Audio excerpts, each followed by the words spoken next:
Let's draw the general scheme for nucleophilic addition reactions on aldehydes and ketones again. So this is a general structure for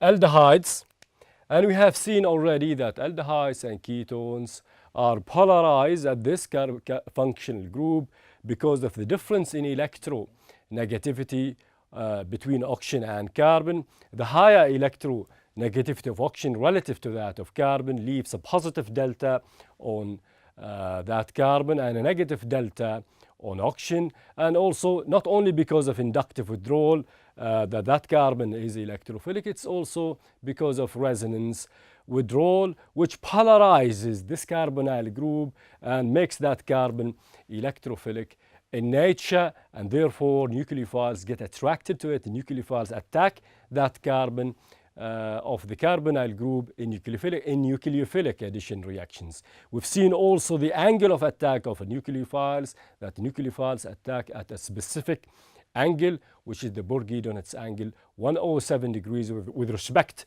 to that carbonyl group. We can draw the general scheme for nucleophilic addition reactions. So that's a nucleophile, a general representation of nucleophiles, and nucleophiles attack again at 107 degrees, so you can bring them to attack like this or like that. So nucleophiles can attack at that carbon, and as a result of this nucleophilic addition reaction, an intermediate alkoxide is produced where there is a new bond between the nucleophile and carbon, and breakage of that carbon-oxygen pi bond and release of electrons on oxygen.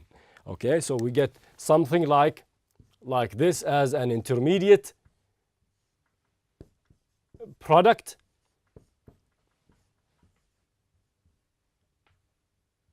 So this is the intermediate alkoxide, which is produced as a result of nucleophilic addition reactions of nucleophiles on aldehydes and ketones. So we can term this as nucleophilic addition as usual. So that's nucleophilic addition. Now that intermediate alkoxide can get protonated in a subsequent step by treating that alkoxide with a proton or a proton source. So if you react this with a proton in a protonation step, that alkoxide will be then transformed into the corresponding alcohol product, the overall product of the nucleophilic addition reaction. So this is a general scheme again for the nucleophilic addition reaction of nucleophiles on aldehydes and ketones. Nucleophiles again attack that carbon, which is electrophilic due to inductive withdrawal and resonance withdrawal. That's possible. Another possibility why these reactions take place also is due to homo-LOMO interactions, which is actually the major type or the major reason why organic reactions take place. Now, aldehydes and ketones are generally electrophilic at carbon because of the electronic effects or the electronic reasons that we have talked about before, but the electrophilicity of that carbon can be enhanced actually, and that can be done by protonation of oxygen of the aldehyde or the ketone. So if we protonate that oxygen of the carbonyl group, in this case an aldehyde, to get such intermediate, now it is clear that oxygen is positively charged, and because of that positive charge, this carbon is now more electrophilic.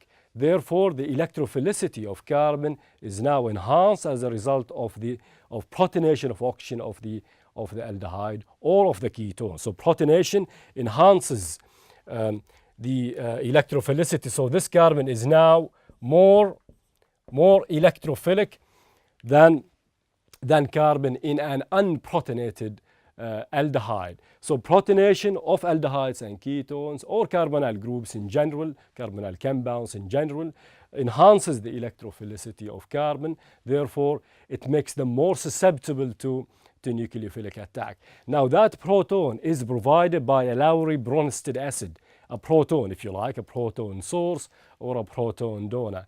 But acid catalysis is not the only reason or the only way by which electrophilicity of aldehydes and ketones is enhanced. Aldehydes and ketones can also react with Lewis acids.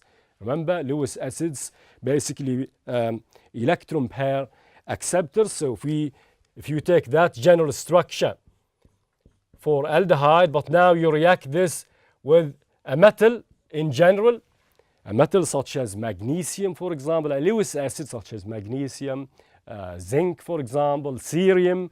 We can write that down as example: cerium, zinc, magnesium. This M is a Lewis acid. This is called Lewis acid catalysis. Now this Lewis acid catalysis again leaves a positive charge on oxygen, just like what protonation does. And because of that, again, that carbon is now actually more electrophilic than carbon in the normal aldehyde or the original aldehyde or the original ketone in general. So this carbon again is more electrophilic.